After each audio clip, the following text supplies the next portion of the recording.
has grown tremendously. It's like about almost 18 to 20 million now, based on what I was told. And my conversation yesterday with Jerry, which by the way, I hope you guys enjoyed that short vid. It was kind of him to drive all the way down here. He was passing by, and we coordinated before. That's why I didn't want to disclose it. I wanted to leave it a surprise for you. It's not I am hiding it from you guys. There are certain things I don't want to say because I want to keep it as a surprise. So anyway, it was so great to link up with him and also with Fernando.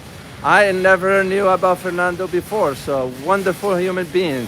Very, very, very resourceful, very informative, and I enjoyed conversing with him. And I was like, we're gonna be having a long friendship, my friend. So that's how I felt about it. Those two gentlemen were they are real. They are real, and you can just tell. I've been around long enough to know who is a bullshitter and who is a straight talker. So I enjoyed their friendship, and I am very, very grateful I met them. So anyway, back to my talk about Guangzhou, the area I'm in. As I said, I ended up staying in an old section of town, and the reason being, guys, because here's the thing I want you to know about Chinese cities. So far, in my own opinion, Chinese cities tell a story, literally, when you see the old versus the new. But they all converge on one specific thing, and that thing is the history of how things evolve. And that is one thing I came to admire and appreciate a lot. So one thing that caught my attention as soon as I got here, got out of the train and all that stuff, and walked the streets up the station, out of the station, is the type of people. There is a lot of expats here from Pakistan, India, Ethiopia. I even saw some Sikh. So what does it tell me? A lot of people live down here. So, and that gives the this area, at least when I am Guangzhou, a flavor of diversity. Now, is that diversity good or bad? It's up to you to decide. The one thing that I asked about was they are noticing some crimes here, but I can't judge because till I know the facts. By the way, what you are looking here, guys, is people doing Tai Chi. I was here yesterday morning. They are all fit. You know, you see, for example, a 60, 70-year-old still in good shape doing exercises. So I lowered my voice here out of respect for them because I don't want to speak too loud here. So I'm going to pass the other side because Tai Chi, yesterday I was talking to a teacher here through a translation, of course. And the discipline of this is being quiet. It calms you down. And you have to, of course, she showed me some moves and I didn't do them right. She was smiling with me because I said, we Westerners are not flexible enough. We sit too much. She said that will cause problems for your hip and so forth. She was right. So, but anyway, just let me share it again with you guys just to show you. And by the way, this is a daily thing. Because this Tai Chi is not once a month, once a week. This is a daily thing they do at 6:30, from 6:30 to 9. So, can you just imagine the good shape you will be in if you keep doing this on a daily basis? And it doesn't cost much, nothing. It costs you time, but your time you invested in your health. And that's why when I go out and see in the street, they eating outside, whatever, they eating food that is natural. This is not prepackaged food. And again, my point is not about criticizing my own country. It's about highlighting the fact where things are. You know, they walk everywhere. And so this is an auditorium. I think they do something here, festival for everybody. And everybody's very nice. Area's clean here. And they are family oriented. You know, you see how they care for their kids. Happy people, if I may use the term. So I just want to show you this scenery here. I'll go to the other side, then go back out and walk you through the hustle and bustle of the city. They start early here as far as bringing the merchandise, doing whatever, and by about 9 o'clock, 10 o'clock, full day till about 9 p.m. Yeah. Yesterday, I remember after having dinner with Jerry and Fernando, we went out for a boat and we came back till about 10 plus, and that's where everybody was starting to close. But so anyway, as I said, the history, and I'm gonna talk more about this when I do the video in the. This is another side here, guys, just to see. I'm not gonna walk all the way, so just for you guys to see this one here. So I'm gonna walk back out and go to outside on the main street here to see, because I'm only a block away from the river. That's where the boat passes by, and it's just very different feel here. Also a good vibes, positive energy. People are happy. People, it's not they don't care about you. They just like they live in you alone. You know, your life. You live the way you want. You enjoy whatever. So, and that is also the atmosphere. Look at that. He's dancing with his wife. And speaking of a wife, I saw a scene on a subway. Look at that. They're happy people. They're dancing. Yeah. Dancing. Look at this older gentleman here, just standing and yeah, energetic, and this. That's what I always talk about. Positive energy, guys. It's from within. That's why when I'm laughing when I came across some nasty comment, and I say, man, this person's soul, he needs a lot of self-searching. You know what I mean? Self-reflecting and all that. But anyway, it's all about positive energy here. What was I saying? When I talk about later on, detail more about the history here, because I am reading more.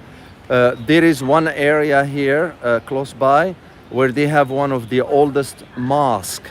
Yeah, this is why you have variety or diversity here.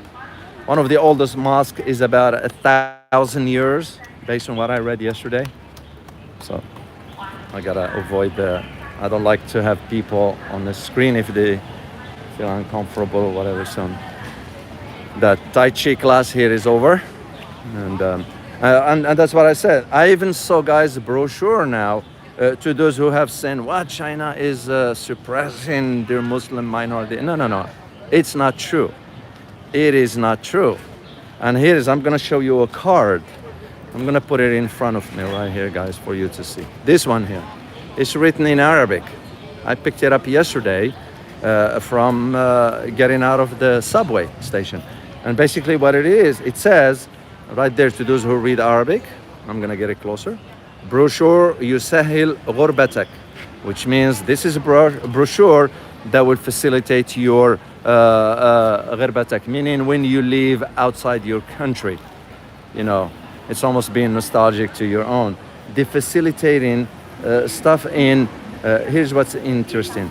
This saying the basic conversation here in China in Arabic language. For example, the first one you see on the right there, it says ni hao, which means in Arabic marhaban, which means for us in English hello.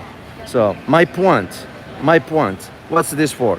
It highlights to you that the Chinese government taking initiative to think about the minorities that have either immigrated here or moved here or work here, whatever the case might be, who might have struggles with the language, by facilitating something like this. So I took this one and I kept it for myself because I am learning about the language here. So, and this is one of the big picture or big issue about when it comes down to Xinjiang, and we all know the lies that have been spewed. I intend to do a special video for you about that one because there is more involved, especially when it comes down to the geopolitical aspects of it. What a lot of people do not know especially in the West. When I see people, I'm referring to people in the West. Is that the whole conversation about Xinjiang area and all that stuff started back in about 2002. I remember my first trip to Afghanistan. And you all remember, I mentioned this before, when I mentioned that this war is unwinnable. So, and of course, when I had a conversation offline, off record and all that stuff, and I said, this is not about Afghanistan. It's because if you look at geography, and I don't have a map in front of me, that's why I will do a video for you guys more detail. When you look at the geography of Xinjiang and how is the borders of that country, there are about 8 countries in the region for that. From Kyrgyzstan, Tajikistan, and so forth. 8 of them. Because it was also the part of the Belt and Road Initiative, the BRI. That's where it's going through. So you can see why we started this kind of tensions, just to create tensions, because we wanted to prevent any development of that. Because if that area developed economically, there will be no need for wars. You got my point, guys? That's exactly where the difference is. So, and I am gonna do a detailed video for you later on. For now, I want to focus on this aspect here where I am. So I'm stepping outside this particular park. There are a lot of parks here. They create. Fernando mentioned to me yesterday that about, I think, 40% of the land you can buy here because they want to keep it for greenery. In other words, the parks and maintain all that. And rightly so. I mean, China is big, guys. When you visit, you will realize the enormity of this country, how big this country is. So, for me, there are certain locations, yeah, I can take the speed train, which will take about 9-10 hours to get in. You end up flying, except for the one between Shanghai and Beijing. That's about 4.5 hours in a high-speed train, out of 420 kilometers, either 420 or 460. Please correct me if I'm wrong. Kilometers per hour.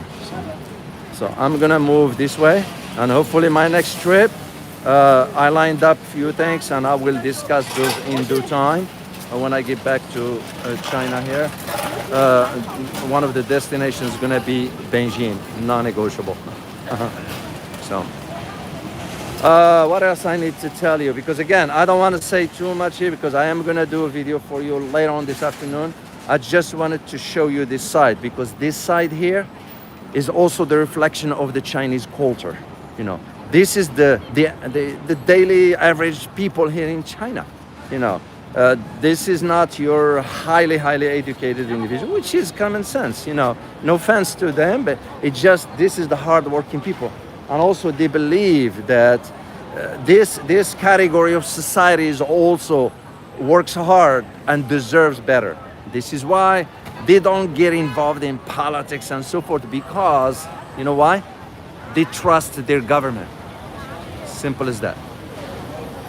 I hardly ever hear anybody here talking about politics. It's not fear. I tell you this, it's not fear. It is they trust the government to do the right thing. And their government is doing the right thing. So that's why you don't hear much about politics here, and rightly so. I wish my government was doing the right thing. I won't be criticizing it or challenging its assumptions because wasting our tax dollars. You know, I'll tell you, I'll share this with you guys. I just got my tax bill that it was, hello. Yeah, see how nice Chinese people, they just wave in. They don't, so. I just got my tax bill, about $3,000 they say I have to pay. You know, I will pay it, of course. But the question is, here I am, I'm gonna give them 3,000 that they're gonna just send to Ukraine or send to Israel, whatever. Well, wait a minute. I am paying taxes to improve the infrastructure in my country, to improve the life of my fellow citizens, not to be sending money away. And if they don't do that, I'll end up criticizing the government. And it's my right to do so. But if the government was doing right, what will I have to criticize them for? It just doesn't make sense. Look at these bikes here, guys. That's normal here. Motorbikes are on sidewalks. That's part of the daily life here. So That's just normal here. So. And it's like the idea of when you go. Yesterday, I had to get on that boat. They had to check my passport. Not just me, everybody, everybody. So, and to some of us, will be thinking, "Oh man, that's too much control." It's not about that. It's not about control. It is about accountability. They know who is in on the boat. They know who is on the train for accountability reasons. You know, when I crossed, I'll wait till this gentleman back. See how hard working together, a couple here working together. I mean, they are hard working people. You admire them. It's just the way it is. So. When I crossed from Hong Kong into Shenzhen, you have to go through. I went through immigration 6 times now, and I have 2 more to go. Am I bothered by that? No. And I'm not saying it because I'm here in China. No. I am not bothered by it. You know why, guys? Because they know who is getting into the country. So, well, compare that to our border. I live in Texas. You know, I know what's going on in the border. Compare that to what's going on in our border. Do we have any idea who's in the country? Let alone the government itself is facilitating that. So that is where the difference is. So when they say, oh, it's control, it is not. The same, I'll wait till he passes here. The same arguments can be made about cameras in the street. So here, I'm gonna raise this up a little bit. See the camera on the corner by the parking sign?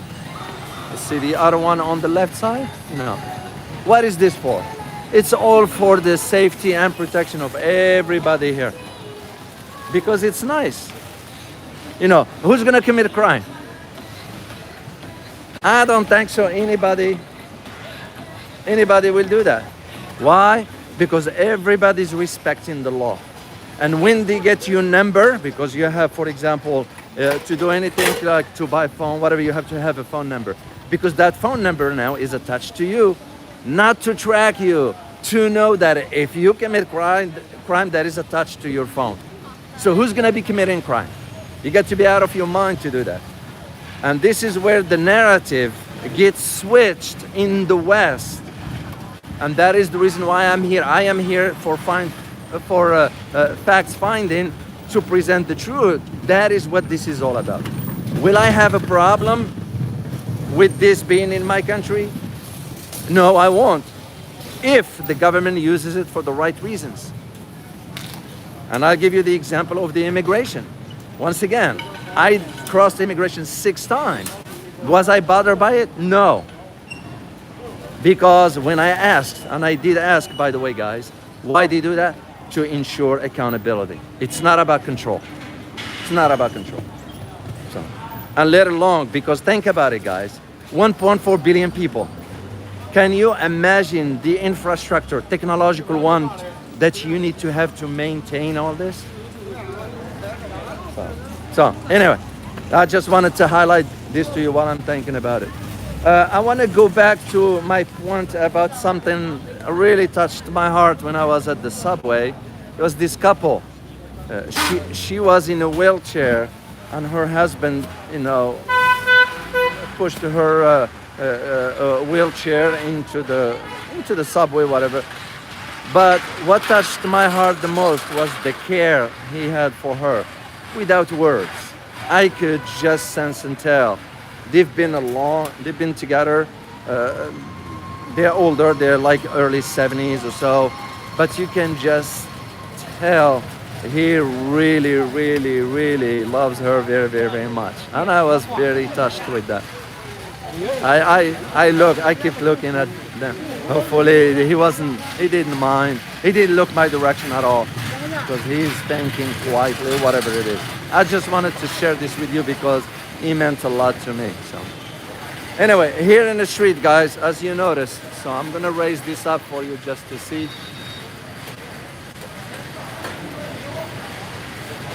So, and again, do you see? I did see security on the corners, but that's about it.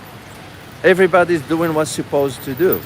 There is no issues there, because once again, they are focusing their energy on making a living. They don't care for politics. They said we leave that to the people that they know what they're doing and we trust them. And that is the impression I'm getting here. And again, I just want to emphasize this. I will not be criticizing my own government if they were doing the right thing. Simple as that. So, and I wish there are Americans watching this video here, so they can at least understand and listen from someone who is on the ground. I am here on the ground. I'm seeing. Sorry for the noise here, guys, because they are fixing, if you notice on that side, those are the sidewalk. They're putting it together quickly here. So I'm gonna pass this, go on the other side. I just connection dropped and I am back here, so. I don't know what this is, guys. I can read Chinese, but if I am to guess,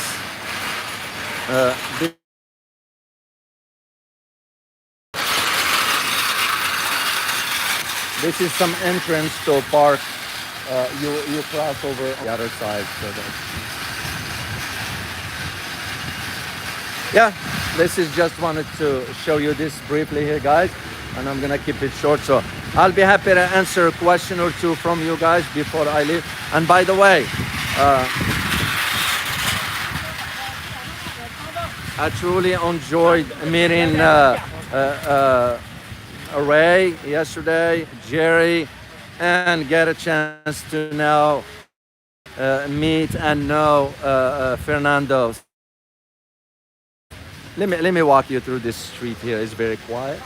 We just see another side of. So that's remind me of Chibao, the part. This is almost like the older, because if you look at the buildings here, they are slightly different. But again, that's the charm of maintaining that historical aspects of the city. That's why I said earlier, guys, Chinese cities tell a story, and that story is a reflection of its civilization. So there is one street here, I forgot the name, guys, my apologies. That is considered one of the, like 200 years old. I read that is about 1,000 years.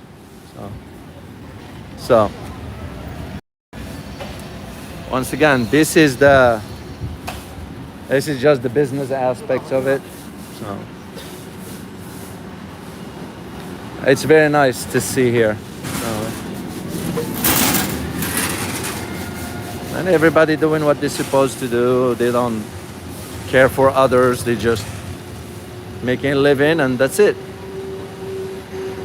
So, all right, let me put my glasses on so I can read some questions from you guys. If you have a question, I'll be happy to answer it for you. And by the way, I got lost yesterday because Apple Map took me on some different directions, and all the streets were, of course, in Chinese language, and it didn't work for me for the translator. So I know one of you guys mentioned that I need to buy the AI translator, right? Is that a phone or is it a device, like of sort? Till I know what it is. And all right, will you visit the Canton Fair?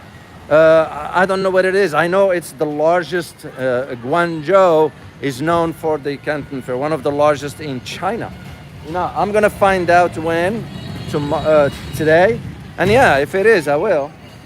You can't be in Guangzhou without doing that one. It's an opportunity, a lifetime for that. Electronic devices, standalone device. Okay, thank you very much. So I'm gonna look into that.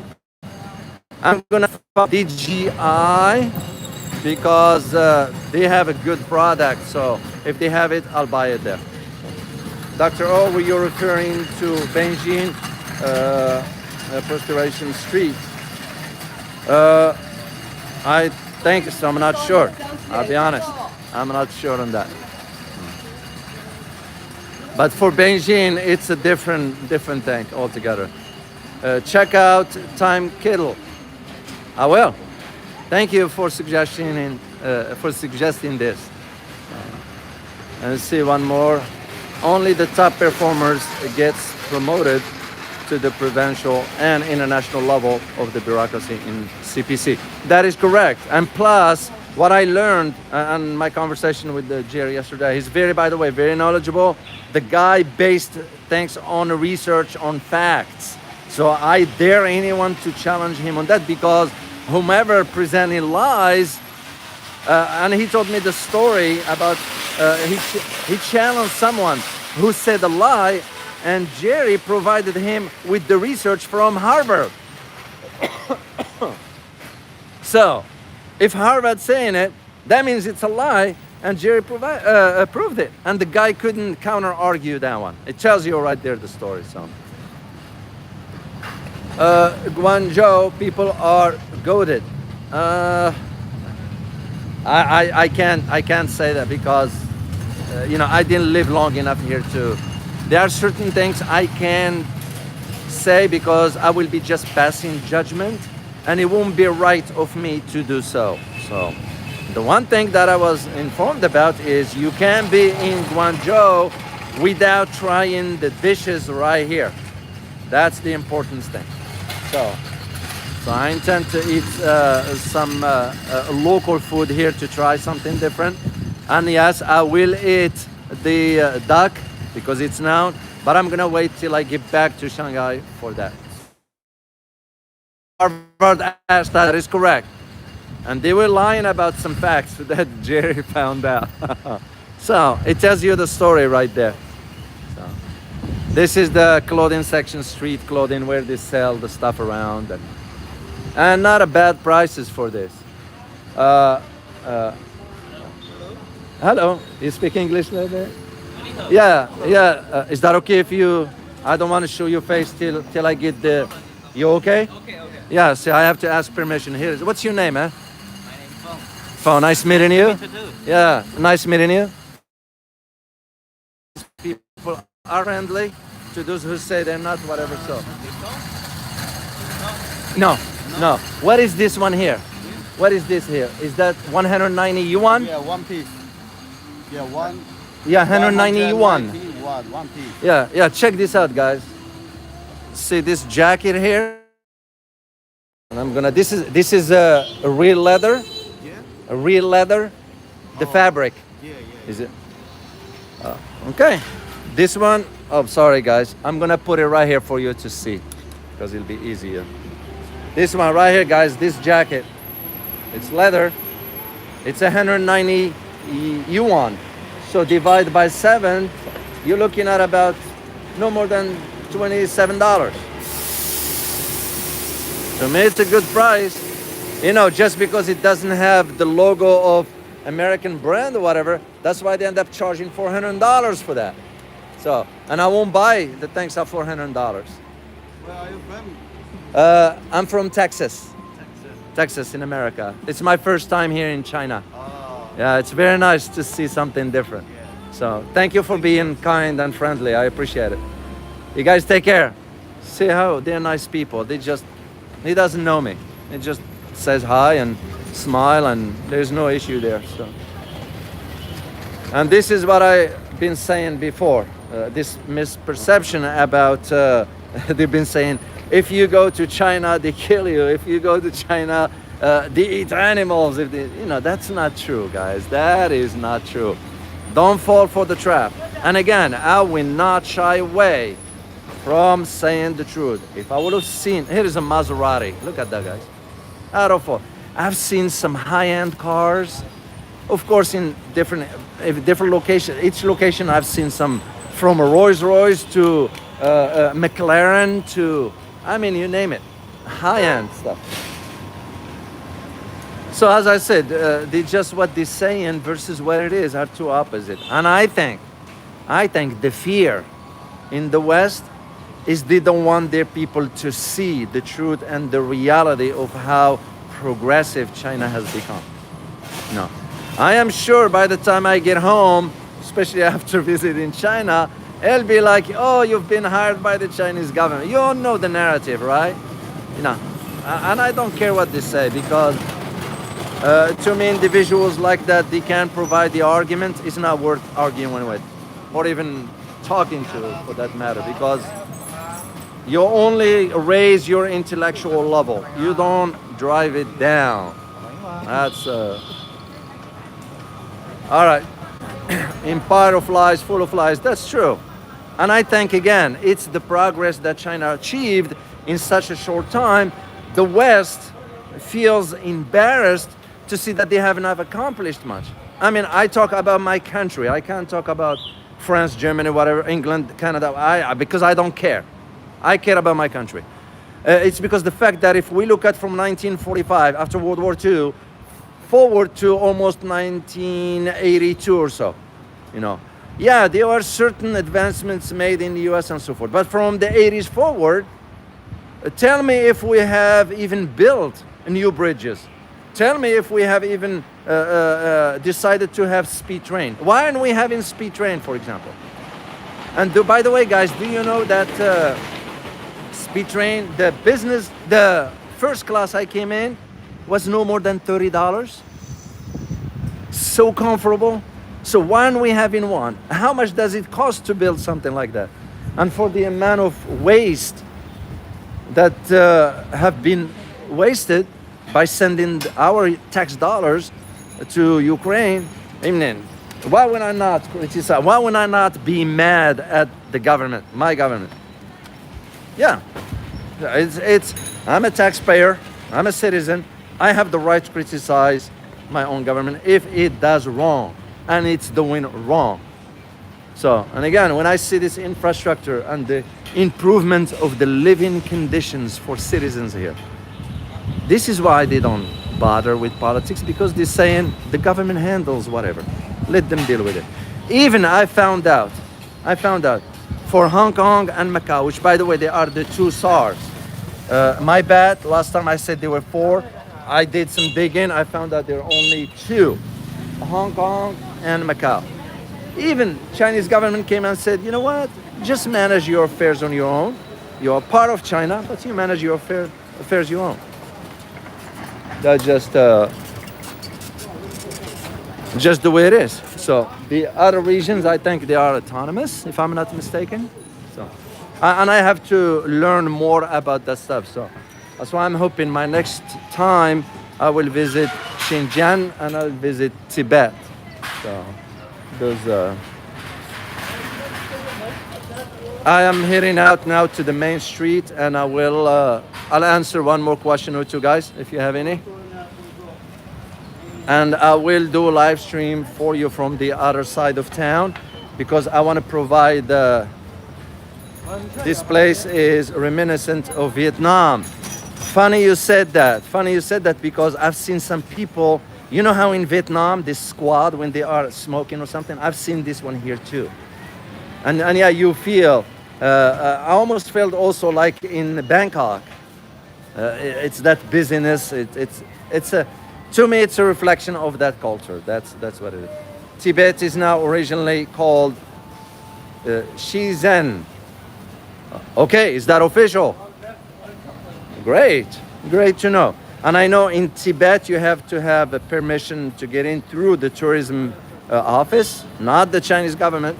So I'm gonna look into that next time. And I have to sort of train, believe it or not, because of the altitude. I don't take those things for granted. So before I'll go, I'll spend a few months with some special conditioning here to ensure that almost brings back memories to my days in the military. So, because you always have to be in good shape per se. So. Dr. O, how do you like China so far? You think you will get a teacher job in China? One of the things I will be doing is I establish some contact. There are some people behind the scenes that are helping me out with this out of the goodness of their heart. And this is why, guys, I care for this community, because they are damn good people. And I will never give up on our community no matter what the cost is. Because I'm gonna make it clear, even if I take the job, I will maintain this because we've come so far to build this community together. I can't just walk away from it unless something happens to me or die, whatever. So yeah, I like it so far. I have a lot to learn. There is a lot to learn. You can't visit China in one time or twice or whatever and you say, I know China. There are those who visit China and think they know it. They don't. I don't. I don't claim to know. I am learning. I'm just starting to. I barely scratched the surface. It's because you have to understand the stages this civilization went through. Yeah, you can't understand China today if you don't understand the Qin dynasty, the Tang dynasty. You can't. There is no way. It won't make sense. So I do. So I'm gonna see how things move. I'll be making my own contacts regarding the university. I need to understand their procedures. I need to there's a lot involved when you take a teaching position. It's possession of responsibility, and my students are my priority no matter what part of the world I teach. The only thing I will not do is I will not teach back home. I made a decision on that, and I will stand by that. Here's the busy street. Look at that, guys. Look how busy that is. Look at that. Check this out. There's a Tesla here. Yeah, just busy life, and that's the norm here. So I'm crossing straight here. They're doing some construction here. So please also check the mosques and churches. Interesting enough, to those who say, and I hear this before, I mean it. I heard that, oh, China will not allow any other religion to be practiced. It's a lie. I've seen churches here, not here in Shanghai. You know, and I think I snapped a picture. I have a picture that I will share with you later on. Yeah, and now I found out. I did not know about the mosque here. I found out now they have mosque. You know, if they have, you guys, if they printed the what you call it, the brochure in Arabic language, that tells me right there. And I heard some people here speaking Arabic because I speak the language, so I could tell they are from Middle East somewhere, and I could hear the language there. So they are. No, you practice whatever you want to practice. They're not controlling your life. No, when I say they, government that is. So unlike what the narrative has been said about how life in China is, you know. Here I am, a stranger on a strange land, taking a walk. Nobody's bothering me here. Nobody. Everybody's minding his own business, and that's it. Sorry, I can't read this Chinese one here. My apologies, because I don't speak the language. All right, let me see one last question, guys, before I sign off here. Yeah. You know, check out this statue here. I'm sure it represents something.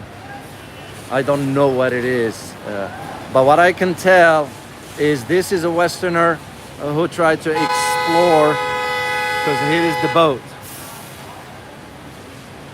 Here's the boat. And by the way, Guangzhou is a very, very, very important city when it comes down to commerce here in China. Yeah, it is an old part of city. That's why I wanted to show you that. You know, I can't be showing you just the glamorous high ends and all that stuff. It's all nice, but you need to see also where everything is as far as the old town. It's very important to see this one here. All right, let me cross here. I gotta wait for the light, turn green. On this one here, guys, small street, I found out you can cross if there are no cars. So when I see other people crossing, I cross. But on the main roads, because they have, the road is wider, you have to wait for the green light to do so, and it's rightly so. No more face masks here. The only people that wearing face masks, that's for hygiene. No more, no less. There is no less than 1% that I've noticed so far. Literally. Few, I can count them on my hand, tip of my hand. There's only few. Nobody's fat. I did see one or two, but it's nothing in comparison to what we have. Obesity doesn't exist here. Literally. People are fit because they walk everywhere. But also they don't eat the Burger Kings, they don't eat the McDonald's, they don't eat the KFC, the chicken nugget, whatever they call that thing is Pizza Hut, and yeah, they don't do that kind of stuff. That's why I went to the Central Market, because I want to see they make fresh food right there. That's what people eat here. And they drink a lot of tea. There is no soda here and all that stuff. I gotta give him space here. They do rice and those very thin noodles. That is part of the daily meal here. They mixed with the shrimp or some beef or some veggies or eggs. They crack eggs in it and so forth. So that's what they do. Now, the big question that I'm gonna leave you with, just for you guys to think, moving away from the city and all that, you have to think about where China's gonna be the next 10 years. That's a question you need to start thinking about, and I will be grateful if you could leave the comment in the comment section. I'm gonna read it because that's something I've already started thinking about. Xi Jinping is getting old. He's getting out there. So Xi Jinping is not going to be there forever, but I am sure the thinking already started as to what's next for China. And I want you to be part of that conversation by providing your comments as to how do you see things moving forward and what will be of China in the next 10 years. So. All right, guys, I am glad you were able to join me here. I am so happy for having the ability to connect with you. I will do a live stream for you from the other location when I get there today, because it has to be around 5:30, believe it or not, between 5 and 6. Why? Because the lighting. If you go beyond that time, it's gonna get too dark. If you go too early, it will be too light. So that's what I'm gonna be, and I will do a live stream for you. I might do one more because I'm still here in town for a few days before I leave for my next destination. So once again, I want to keep it a surprise for you. So, all right, guys, appreciate you being here, and I look forward to seeing you again. As always, remember, geopolitics impact your daily life in more ways than one. Till next time, guys. Bye.